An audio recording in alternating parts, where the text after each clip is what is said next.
আসসালামু আলাইকুম ওয়া রাহমাতুল্লাহি ওয়া বারাকাতুহু। আলহামদুলিল্লাহ ওয়াসসালাতু ওয়াসসালামু আলা রাসূলিল্লাহ ওয়া আলা আলিহি ওয়া আসহাবিহি আজমাইন। আসলে এত উলামায়ে কেরামের মধ্যে কথা বলতে গেলে আমার খুব নার্ভাস মন লাগে আর কি। কারণ এমনিতেও আমি যা কথা যখন বলি একটু ভয়ে ভয়ে বলি, কারণ ওনারা যেরকম ওনাদের সামনে কথা বলার সময় কোরআন এবং হাদিস থাকে, আমরা যারা আওয়াম আমরা যখন কথা বলি তখন আমাদের সামনে কোরআন হাদিস থাকে না, তো যার কারণে কথার মধ্যে জোর কম থাকে। হ্যাঁ, এই জন্য বেশি বেশি ওলামায়ে কেরামের কথা আমাদের শুনতে হবে, যাতে করে আমাদের ঈমান আমল বৃদ্ধি পায় এবং আমাদের সামনে আমাদের ভিশন যেন সাফ হয়। আল্লাহ তাআলা কবুল করুন। তো আমাকে যে অত্যন্ত ভারী একটা টপিক আমাকে দেওয়া হয়েছে, যে রাসূলুল্লাহ সাল্লাল্লাহু আলাইহি ওয়াসাল্লামের হিজরত এবং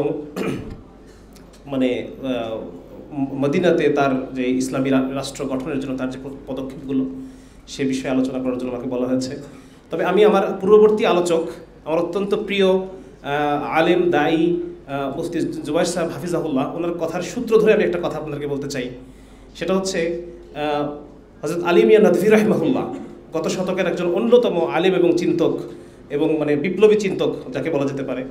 ওনার একটা কথা ছিল যে বর্তমানে যে পশ্চিমা দর্শন, পশ্চিমা সভ্যতা আমাদেরকে উপনিবেশ আমলে আমাদের উপরে চাপিয়ে দেওয়া হয়েছে, এই পশ্চিমা সভ্যতা হচ্ছে নয়া ইরতিদাদ। এটা হচ্ছে নয়া ইরতিদাদ। এর মানে হচ্ছে যে দিন ত্যাগ বা মুরতাদ হয়ে যাওয়ার এটা একটা নতুন পদ্ধতি। তো যার কারণে রাসূলুল্লাহ সাল্লাল্লাহু আলাইহি সাল্লাম অমুসলিমদের প্রতি দাওয়াতের কাজ, এটা হচ্ছে তার আল্লাহ রসুলের এবং সমস্ত নবীদের প্রধান ফোকাস ছিল এটা। এবং একই সাথে আবার এটাও সত্য যে আমরা খুব দ্রুত আমরা মুসলমান সন্তানরা দিন থেকে বের হয়ে যাচ্ছি। হ্যাঁ, তো এটা হচ্ছে যে একটা আরেকটা গুরুত্বপূর্ণ বিষয়, যে দাওয়াত তো তাদের জন্যই যার মধ্যে শিরক আছে, যার মধ্যে কুফর আছে, তাকে সেখান থেকে বের করে নিয়ে এসে তাকে সিরাতাল মুস্তাকিমে উঠায় দেওয়া, আল্লাহ তাআলার সঠিক পরিচয়কে তার সামনে উপস্থাপন করা। তো আজকে পশ্চিমা সভ্যতার কবলে পড়ে এত দ্রুত মুসলমানদের সন্তানরা দিন থেকে বেরিয়ে যাচ্ছে, যেটা আসলে এতদিন পর্যন্ত আমরা এটা চিন্তাই করতে পারি না যে এইভাবে আসলে দিন থেকে বের হওয়া সম্ভব। তাদের কথাগুলো আলী মিয়া নদভী রাহিমাহুল্লাহ এবং অন্যান্য ওই সময়কার যারা চিন্তক যারা ছিলেন, তাদের চিন্তাগুলো এখন এত স্পষ্টভাবে আমরা অনুধাবন করতে পারছি। বিশেষ করে আপনারা জানেন যে পাঠ্যপুস্তকের মধ্যে এত ব্যাপক পরিবর্তন আনা হয়েছে এবং এর ফলে আকীদা এবং বিশ্বাসের দিক দিয়ে হাজার হাজার মুসলমান সন্তান তারা যে দিন থেকে বের হয়ে যাবে সামনে, এবং অলরেডি 2 বছর এই কারিকুলামটা পড়ানো হয়ে গেছে, তো সেখান থেকে খুব দ্রুত তারা দিন থেকে বের হয়ে যাচ্ছে এবং যাবে। হ্যাঁ, এটা আসলে আমরা অত্যন্ত যুগের একটা অন্যতম বড় ক্রান্তিকালে আমরা উপস্থিত। তো এই জায়গা থেকে আসলে আমাদের সমাধান কোথায়? সমাধান হচ্ছে রাসূলুল্লাহ সাল্লাল্লাহু আলাইহি ওয়াসাল্লামের সিরাতে আমাদেরকে ফিরে যেতে হবে, যে আমাদের আসলে কি করণীয়। আল্লাহ রসুল সাল্লাল্লাহু আলাইহি ওয়াসাল্লাম মানুষের ঈমান এবং আমলকে, সমস্ত গলদ বিশ্বাসকে তাওহীদে পরিণত করার জন্য উনি যেভাবে কাজ করেছেন, ধাপে ধাপে যেভাবে উনি অগ্রসর হয়েছেন, সেই বিষয়গুলো আমাদের সামনে খুব হাজির থাকা চাই, নাহলে পরে আমরা খেয়ে হারিয়ে ফেলবো যে আমাদের এখন কি করণীয়। তো রাসূলুল্লাহ সাল্লাল্লাহু আলাইহি ওয়াসাল্লামের জীবনটি আমরা দেখি যে আল্লাহ রসুল ব্যক্তিগতভাবে 1-to-1 দাওয়াত, আমরা যে বলি যে একজন করে দাওয়াত, তো আল্লাহ রসুল সাল্লাল্লাহু আলাইহি ওয়াসাল্লামের জীবন যদি আমরা দেখি যে একজন করে 1-to-1 দাওয়াত, আল্লাহ রসুল এটাতে শুধুমাত্র তিনি সীমাবদ্ধ ছিলেন না, 1-to-1, বরং আল্লাহ রসুল সাল্লাল্লাহু আলাইহি ওয়াসাল্লাম দাওয়া মেশিনারি তৈরি করেছেন। দাওয়াতের মেশিন, যেই মেশিনের দ্বারা ধরেন একজন মানুষ কাজ করতেছে, এটা দ্বারা কতটুকু কাজ হবে, আর যখন মেশিন তৈরি হবে তখন কত কাজ হবে, আরও বেশি হবে। তো প্রথমে রাসূলুল্লাহ সাল্লাল্লাহু আলাইহি ওয়াসাল্লাম মক্কাতে ব্যক্তি তৈরি করেছেন। আমরা জানি হযরত আবু বকর সিদ্দিক রাদিয়াল্লাহু তাআলা ওনাকে প্রথম আল্লাহ রসুল দাওয়াত দিয়েছেন, এবং দাওয়াতের পরের দিন হায়াতুস সাহাবার ভিতরে আছে যে পরের দিন আবু বকর রাদিয়াল্লাহু তাআলা দাওয়াত দিয়ে আরও 9 জন মানুষকে আল্লাহ রসুলের কাছে নিয়ে আসেন। তার দেখেন মেশিন কিন্তু চালু হয়ে গেছে, আল্লাহ রসুল একা প্রত্যেকের কাছে যাবেন এটা একটা জিনিস, আর উনি অনেকগুলো মানুষ তৈরি করেছেন, এই দাওয়াটাকে একটা মেশিনে পরিণত করেছেন যেন আরও বেশি সংখ্যক মানুষ হেদায়েতের আওতায় আসতে পারে। ঠিক একই রকমভাবে কিছু ব্যক্তি যখন তৈরি হয়ে গেছে, এরপরে পরিবার তৈরি হয়েছে মক্কাতে, পরিবারগুলো তৈরি হয়েছে, এবং পরিবারটা এমন একটা মেশিন দাওয়াতের যে এখান থেকে যত বেশি সন্তান আমরা যত আমাদের পরিবারগুলোকে একটা আদর্শ মুসলিম পরিবার হিসেবে গঠন করতে পারবো, তত বেশি উম্মত আর হেদায়েতপ্রাপ্ত মানুষ তৈরি হবে, ঠিক কিনা? হ্যাঁ, এবং আমরা দেখেছি যে ওই পরিবারের মেশিনের মধ্যে পড়ে হযরত ওমর রাদিয়াল্লাহু তাআলা হেদায়েত পেয়ে গেছেন। ওমর রাদিয়াল্লাহু তাআলা কেউ কিন্তু তাকে 1-to-1 দাওয়াত দেয় না, উনি ওই পরিবারের মধ্যে পড়ে গেছেন। আমরা জানি তার বোনের পরিবারে গিয়ে ওমর রাদিয়াল্লাহু তাআলা আনহু উনি ওই পরিবেশের মধ্যে থেকে ওখানে উনি ওই পরিবেশের মধ্যে পড়ে উনি হেদায়েত পেয়ে গেছেন। তো সুতরাং এটা আরেকটা আমাদের মেশিনটা কি হলো, প্রথমে ছিল ব্যক্তির পরে মেশিনটা আপগ্রেড হয়ে কি হলো, পরিবার পর্যায়ের মেশিন তৈরি হয়ে গেল, ঠিক না? এরকম অনেক পরিবার তৈরি হয়ে গেল। এখন পরবর্তী ধাপে যখন আমরা যাব, মানে আমাদের দাওয়াতের মেশিনারির পরবর্তী ধাপে যখন আমরা যাব, সেখানে আমাদের প্রোটেকশন লাগবে। কি লাগবে? সেটা নষ্ট হয়ে যেতে পারে, যে কেউ নষ্ট করে দিতে পারে, কাফের মুশরিকরা। তো সেখানে আল্লাহ রসুল সাল্লাল্লাহু আলাইহি ওয়াসাল্লাম তখন যারা প্রভাবশালী ছিলেন, প্রভাবশালী যারা, তাদের কাছে আল্লাহ রসুল দাওয়াত নিয়ে গিয়েছেন, সমাজের ক্ষমতাশালীদের কাছে। কারণ এই জায়গায় এসে ক্ষমতার প্রয়োজন আছে। এই জন্য রাসূলুল্লাহ সাল্লাল্লাহু আলাইহি ওয়াসাল্লাম মক্কাতে, আমি খুব নির্দিষ্টভাবে একটা বিষয় নিয়ে খুব পড়াশোনা করার চেষ্টা করতেছি, যে আল্লাহ রসুলের মক্কাতে ওনার কি মানে মদিনাতে যে একটা রাষ্ট্র তৈরি করতে হবে, একটা রাষ্ট্র তৈরি হবে মদিনাতে, তো এই চিন্তা তার মক্কাতে আল্লাহ রসুলের এই চিন্তা ছিল। উনি প্রত্যেক হজের মওকায় বিভিন্ন গোত্রের প্রধানদের কাছে যেতেন এবং যে ইসলামকে পেশ করতেন এবং বলতেন যে আমাকে তোমরা কে নিবা, আমাকে তোমরা কে গ্রহণ করবা, কে আমাকে প্রোটেকশন দিবা, আমাকে কে রক্ষা করবা, আমি আমার নিজের কওম আমাকে রক্ষা করছে না। তখন তাদের মধ্যে অনেক এরকম সিরাতের মধ্যে এরকম অনেক জায়গায় অনেক গোত্র তাকে কেউ নিতে চেয়েছে, আবার আরেকজন ডাউট দিয়েছে যে না, তাকে নিয়ে আমরা রক্ষা করতে পারবো না। আবার আবু বকর রাদিয়াল্লাহু আনহু সাজেশন দিচ্ছেন যে অমুক কওম, তারা খুব যোদ্ধা কওম, ওদের কাছে গেলে পরে আমরা এই জিনিসটা পাবো। সুতরাং ইসলাম প্রচার প্রসার, এক তো অমুসলিমদের কাছে ইসলামকে প্রচার, এবং 2 নম্বর হচ্ছে মুসলমান নিজেদের ঈমান রক্ষা। এই দুটোর জন্য ক্ষমতা সম্পর্ক খুব জরুরি যে বিষয় ছিল ইসলামে। এই জন্য রাসূল সাল্লাল্লাহু আলাইহি ওয়াসাল্লাম প্রত্যেক গোত্রের প্রধানদের কাছে আল্লাহ রসুল গিয়েছেন।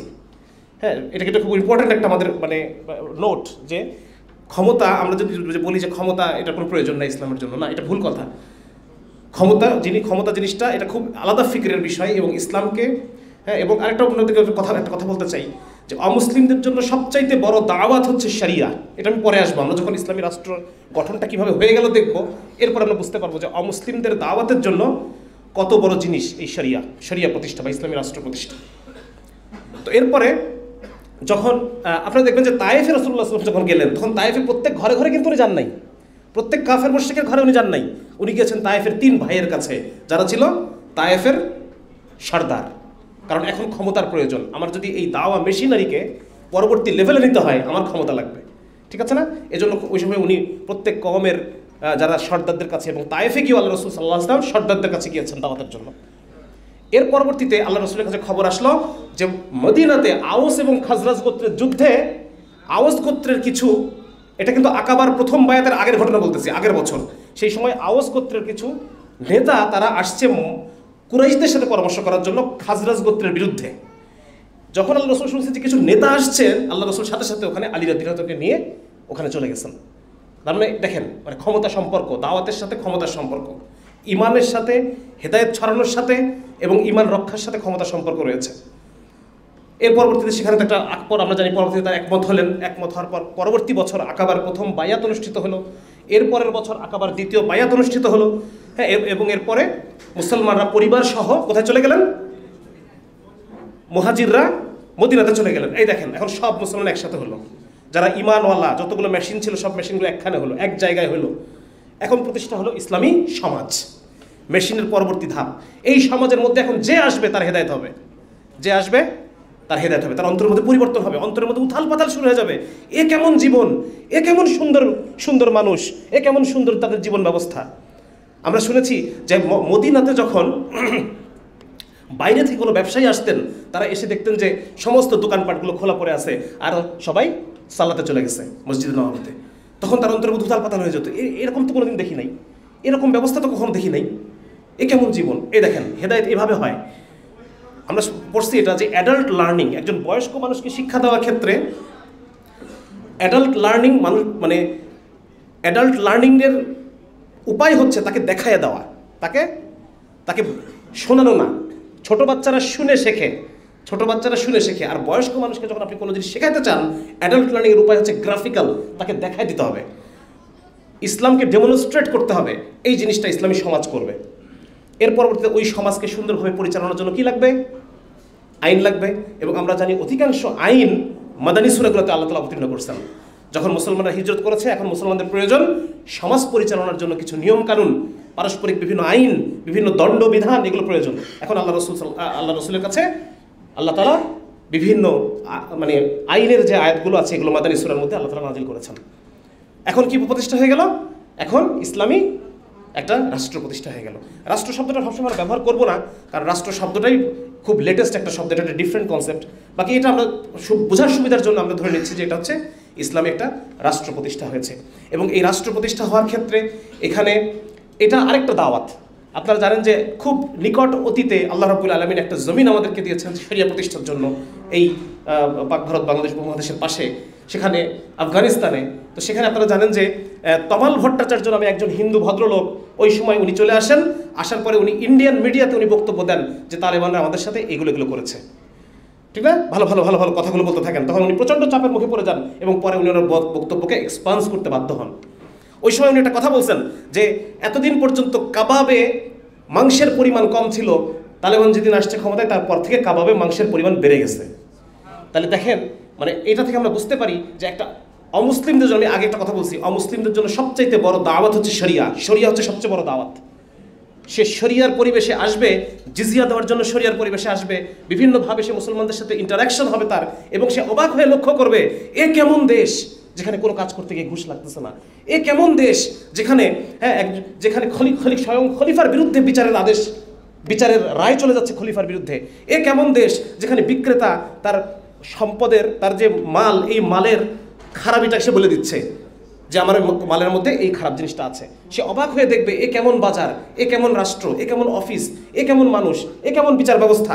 সে অবাক হয়ে দেখতে থাকবে এবং তার অন্তরের মধ্যে হেদায়েত আসতে থাকবে, ঠিক আছে না? যেটা অ্যাডাল্ট লার্নিংয়ে বললাম, যে সে দেখবে ইসলামকে, সে কারো মুখ থেকে শুনবে না, সে নিজের চোখে দেখে ইসলামকে চিনে নেবে। তো এই জন্য ভাই এটা খুব জরুরি একটা বিষয়। আজকে আমরা অনেক সময় অনেক কথা বলি যে আসলে হাকিমিয়া বা আল্লাহ তাআলার সার্বভৌমত্ব, এই বিষয়গুলোর প্রয়োজন নাই।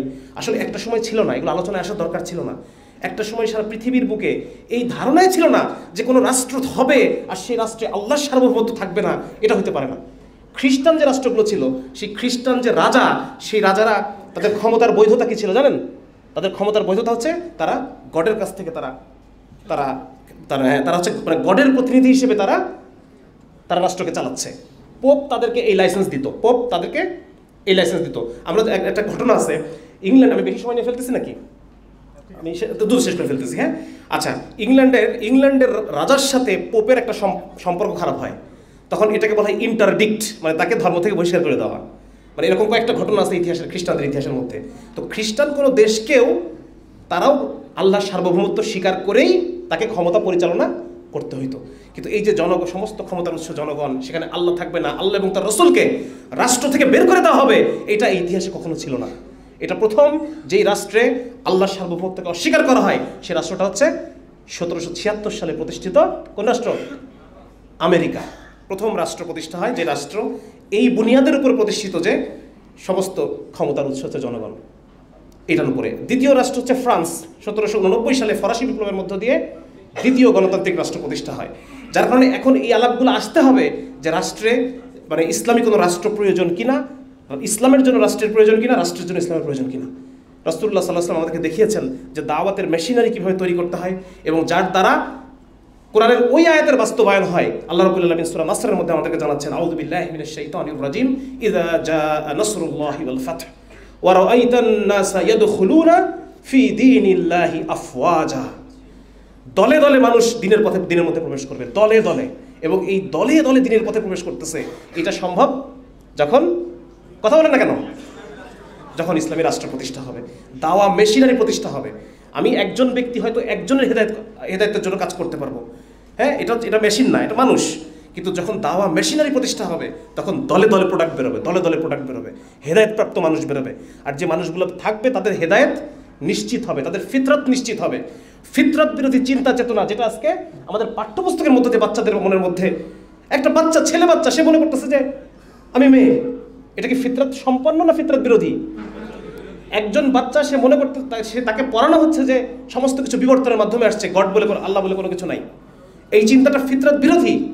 পশ্চিমা বিশ্বে বহু গবেষণা হয়েছে যেখানে আন্ডার 5 বাচ্চার উপর রিসার্চ করে দেখা গেছে, এমনকি নাস্তিকদের বাচ্চার উপর রিসার্চ করে দেখা গেছে যে তারাও একটা কনসেপ্ট অফ গডে বিশ্বাসী।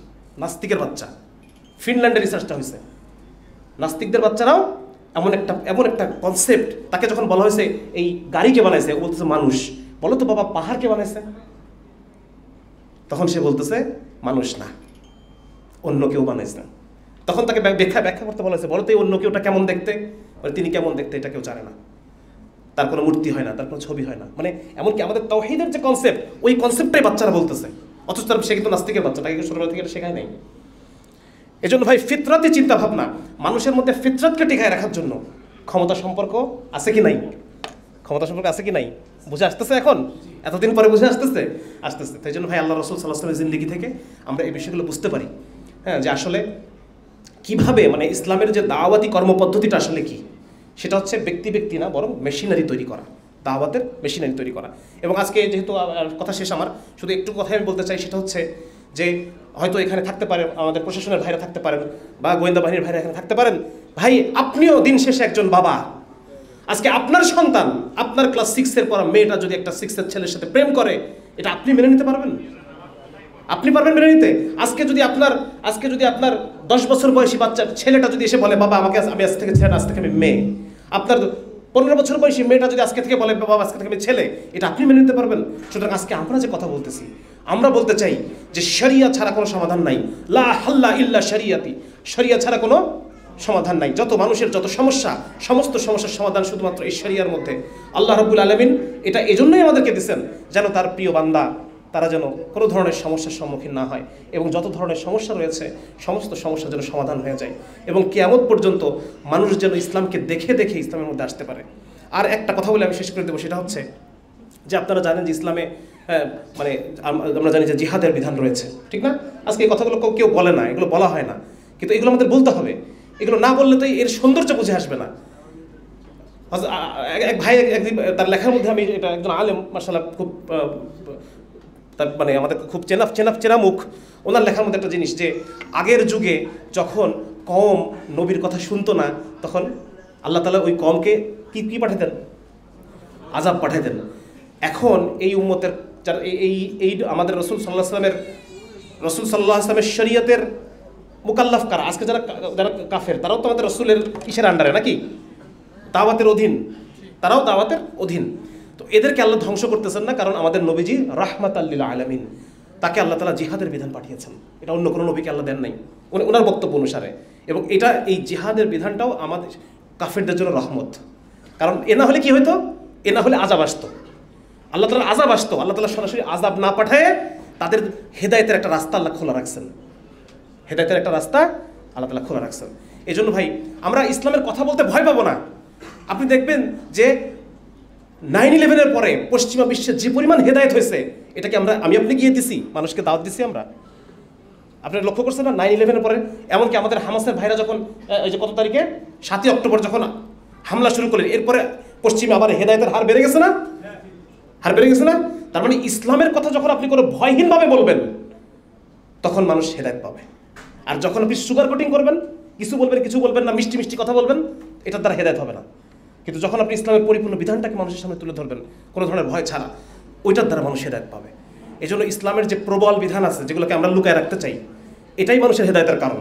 এই কথাটা আমাদেরকে মানে ইসলামের সমস্ত বিষয় সম্পর্কে আমাদের দাওয়াত পৌঁছে দিতে হবে, এবং প্রত্যেকটা মানুষ যেন বুঝতে পারে আজকে যে সে সমস্যায় আছে, এই সমস্যার কারণ হলো শরিয়া না থাকা। লা হাল্লা ইল্লা শরিয়াত, এই হোক আমাদের স্লোগান, শরিয়া ছাড়া কোনো সমাধান নাই। এই কথাটা আমরা মানুষকে বুঝে বলবো। একজন পতিতা যেন বুঝতে পারে আজকে যে তাকে শরীর বিক্রি করে খাওয়া লাগতেছে, এর কারণ আজকে একটা বেকার, সে যেন বুঝতে পারে তাকে যে ট্রেনের তলায় গিয়ে মাথা দিতে হচ্ছে, এর কারণ এই কথাটা আমরা মাথায় রাখবো ভাই ইনশাআল্লাহ। আজকে যে আমাদের একজন গরিব মানুষ আজকে মাছের কাঁটা কিনে খাচ্ছে, চিন্তা করা যায়? পাঙাশ মাছের কাঁটা কিনে নিয়ে যে খাচ্ছে, ভাঙা ডিম কিনতে হচ্ছে মানুষকে আজকে, এর কারণ অমুক দল গিয়ে তমুক দল। আমরা ভাই কারো বিরুদ্ধে না, আমরা কোনো সরকার, এটা কোনো সরকার বিরোধী, রাষ্ট্র বিরোধী কথা না। কোনো দল গিয়ে কোনো দল ক্ষমতায় আসলে আমাদের সমাধান হয়ে যাবে না, এটা না। বরং আমাদের একমাত্র সমাধান, মুসলমানের একমাত্র মানুষের একমাত্র ফিতরতি সমাধান কি? হ্যাঁ, একমাত্র খালেকই জানেন যে একজন মানুষকে কিভাবে মোটিভেট করতে হবে। একমাত্র খালেকই জানেন যে 1000 মানুষকে ধর্ষণ থেকে ফেরাইতে হলে পরে তাদের চোখের সামনে কি দিতে হবে। আমরা তো মেডিকেল সায়েন্স পড়ছি, আমরা মানুষের একটা আছে আমি সময় বেশি নিয়ে ফেলতেছি, দুঃখিত, শেষ। মানুষের একটা জায়গা আছে পানিশমেন্ট সেন্টার, আরেকটা আছে রিওয়ার্ড সেন্টার। এবং আমাদের বইতে বলা আছে যে punishment centre is upper hand of reward centre. মানে একজন মানুষকে আপনি ভালো ভালো কথা শোনান, পুরস্কারের কথা শোনাবেন, এটার দ্বারা অতটুকু তার মধ্যে ইম্প্যাক্ট পড়বে না যতটুকু পড়বে তাকে শান্টিং দেওয়ার দ্বারা। তো যার কারণে দেখেন আজকের একটা ধর্ষণ, এই ধর্ষণের যে লোকটা, যে অপরাধী, তাকে আজকে আপনি ইসলামী শরিয়া কায়েম করেন, হদ কায়েম করেন, লক্ষ লক্ষ মানুষ দেখুক, তার ব্রেনের মধ্যে মেমোরি ট্রেস পড়ে যাবে। এরপর যখন তার সামনে ধর্ষণের সুযোগ আসবে, ওই ছবি তার চোখের সামনে বারবার ভাসতে থাকবে। এবং তাকে তাহলে দেখেন, মানে আল্লাহ তো জানেন মানুষের ফিতরাত, এই জন্য তো আল্লাহ তাআলা এই সমস্ত ইসলামী বিধান, ইসলামী যে রাষ্ট্র কাঠামো, ইসলামী সমাজ ব্যবস্থাপনা, ইসলামী পরিবার ব্যবস্থাপনা, ইসলামের ব্যক্তি ব্যবস্থাপনা, ইসলামের যুদ্ধ ব্যবস্থাপনা, এগুলো আল্লাহ তাআলা ফিতরাতের সাথে মিলাই দিয়েছেন যে 10 জন মানুষকে মোটিভেট করতে হলে কীভাবে করতে হবে, 100 জন 1 কোটি মানুষকে একসাথে মোটিভেট করতে হলে তাকে কি জিনিস, কোন বিধান দিতে হবে, এটা কে জানেন বলেন? আল্লাহ জানেন। আল্লাহ তাআলা ওই জিনিস আমাদেরকে দিয়েছেন। হায় হায়, আজকে আমরা চিনলাম না এই জিনিস, আজকে আমরা এই জিনিসের কথা বলতে ভয় পাই, আজকে আমরা এই জিনিস মানুষকে বোঝাইতে পারি না, আজকে যারা ক্ষমতায় আছে তাদেরকে আমরা বোঝাতে পারতেছি না এই জিনিস। এজন্য ভাই, ক্ষমতাসীনদের প্রতি দাওয়াত, আমাদের পরবর্তী মিশন হোক, আমরা যারা আমাদের ক্ষমতাসীন আছেন এদেরকে আমরা বিশেষ যত্ন সহকারে এদের কাছে আমরা দাওয়াত পৌঁছাবো, যাতে করে তারা ইসলামকে কায়েম করার জন্য তারা অগ্রসর হন। এবং যখন এই রাষ্ট্র কায়েম হয়ে যাবে, তখন তমাল ভট্টাচার্যের মতো অমুসলিম ভাইয়েরা ইসলামকে দেখে দেখে হেদায়েত পাবে। সুবহানাল্লাহ।